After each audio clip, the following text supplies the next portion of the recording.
Présentateur de l'émission baptisée Squeak Show by Tony Parker, l'ancien champion de basket Tony Parker a profité du dernier épisode en date de ce programme, diffusé vendredi 15 décembre 2023 sur YouTube, pour révéler que l'un de ses enfants est atteint de TDAH.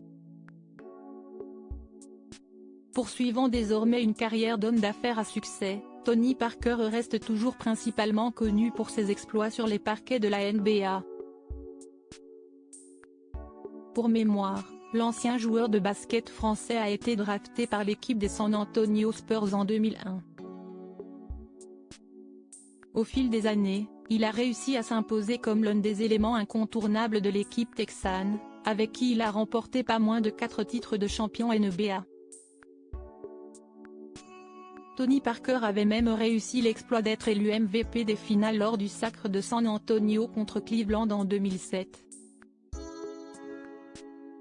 Retraité des parquets depuis déjà quelques années, l'ancien champion a réussi sa reconversion professionnelle. Il ne s'est d'ailleurs pas beaucoup éloigné des terrains de basket, comme le prouve son statut au sein du club français de l'Esvel. Côté vie privée, Tony Parker a partagé la vie de plusieurs femmes. L'ancien meneur de jeu des San Antonio Spurs a notamment entretenu une relation très médiatisée avec la célèbre actrice Eva Longoria, principalement connue pour son rôle dans la série culte Desperate Housewives. Cependant, leur mariage ne s'est pas inscrit dans la durée. Tony Parker a également vécu une histoire d'amour avec Axel Francine, durant laquelle le couple a donné naissance à 2 enfants, Josh et Liam. Aux commandes de l'émission baptisée Squeak Show by Tony Parker, dont le dernier épisode a été mis en ligne vendredi 15 décembre 2023 sur YouTube, Tony Parker a révélé que l'un de ses 2 fils était atteint de TDAH, trouble du déficit de l'attention avec ou sans hyperactivité, note de la rédaction. Il s'agit là d'un trouble qui affecte la capacité à se concentrer, à contrôler ses impulsions, et à modérer son activité motrice. Mon fils est TDAH, et donc, il a énormément d'énergie. Mais tellement d'énergie que, même à un repas, il est obligé de se lever, de bouger.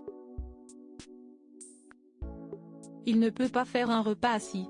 Sieste impossible, a souligné Tony Parker, avant de dévoiler par quels moyens il a pu aider son garçon à canaliser cette pathologie. Une des choses qui a beaucoup aidé, sieste la musique. En fait, il est incapable de rester à un dîner, mais par contre, je le mets au piano pendant 1 heure, là il bouge pas. Il fait son piano, il fait son truc et tout ça. Moi je me rappelle que, quand il y avait des trucs qui m'énervaient, j'aimais bien aller jouer au piano. Ça me détendait, je faisais mon petit morceau et tout allait bien, a ajouté Tony Parker.